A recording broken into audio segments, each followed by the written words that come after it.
Jangan dia bertanya, ya, dia harus juga memperhatikan kondisi orang yang ditanya, kondisi ulama, kondisi ustadz yang ditanya. Ya. Jangan bertanya setiap saat. Ya. Tidak tahu adab dalam bertanya. SMS, ustadz, jelaskan hukum gerak-gerak jari dalam sholat ustadz. Mohon jawabannya terperinci dan khilaf disebutkan. Pakai SMS, subhanallah. Jawabannya silakan buka sifat sholat Nabi.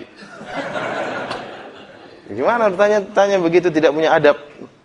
Memang ustadz juga punya pulsa. Ustadz belum tentu punya pulsa. Tanya dari Indonesia, Indonesia ngirim cuma 500 rupiah atau cuma sekian rupiah, 100 rupiah. Dari Saudi ke sini mahal. Dengan enaknya dia bertanya seperti itu. Seakan-akan ustadz wajib untuk menjawab. Oleh karenanya orang bertanya juga punya adab. Bertanya juga bukan pada perkara-perkara yang tidak dia butuhkan.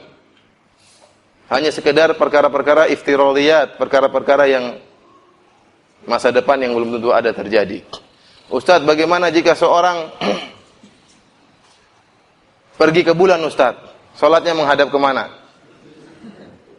Kata Ustaznya, nanti kalau kamu sudah sampai di bulan, SMS saya. Saya kasih tahu jawabannya. Nah ini subhanallah, pertanyaan seperti ini tidak ada faedahnya. Ini tidak punya adab dalam bertanya. Di antaranya juga bertanya membuat jengkel ustaz. Ustaz, bagaimana hukumnya ini? Oh, hukumnya boleh. Tapi ustaz itu bilang tidak boleh, ustaz. Ini bikin jengkel namanya. Ada orang yang bertanya kepada salah seorang ustaz. Ustaz, bagaimana hukumnya ini? Kata ustaz tersebut, tidak boleh.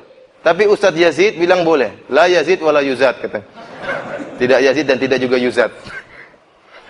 Ini bikin jengkel orang, ya, sehingga benci terhadap Ustaz yang lain. Namanya mencari musuh, mengadu domba Ustaz.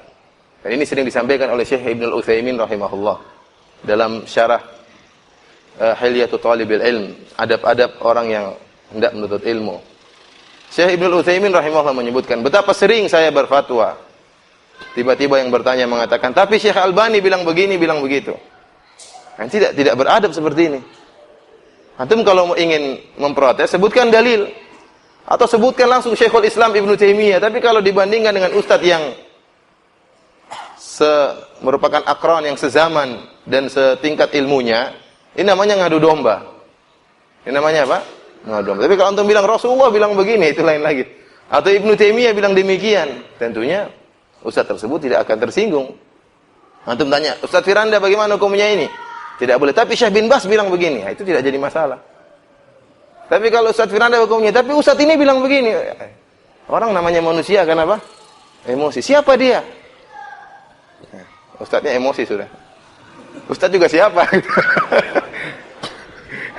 Sama-sama siapa? Sama-sama tidak terkenal. Kita bukan artis. Oleh karenanya, seorang yang bertanya juga harus beradab.